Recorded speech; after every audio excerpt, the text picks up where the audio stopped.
Nakailalili ko ha. Natapak ng mga paniniwala ninyo. Baka na ito nagkapaniniwala ninyo. Hindi na kayo okay. Each time the system is booted, this number is recomputed and checked against the stored value. If they do not match, an error message is generated to tell you that the DMOS memory contents may have been corrupted and their some settings may be wrong. Biases react in different ways to encountering this sort of error. Some will warn the user and then continue on with whatever settings were in the DMOS. Others will assume that the settings that were in the DMOS were corrupted and will load the default values stored in the BIOS chip.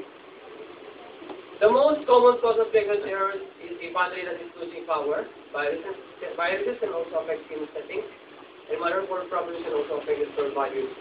Recommendation: follow the instruction in the section to address the DMOS corruption. You should make sure that all the BIOS settings in the system are correct when removing the system going into the BIOS setup, and double check all the values, hopefully against a written BIOS settings block.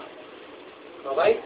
Ngayon, sa DMOS settings natin, o sa BIOS settings natin, sabi dito, pag nagbabackup ka daw, ano ba, para saan daw yung pagbabackup?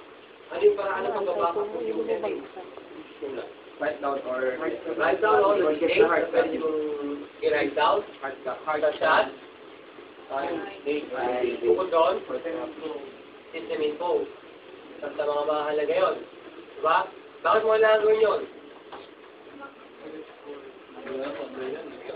Kasi yung time madali, saka yung date, diba?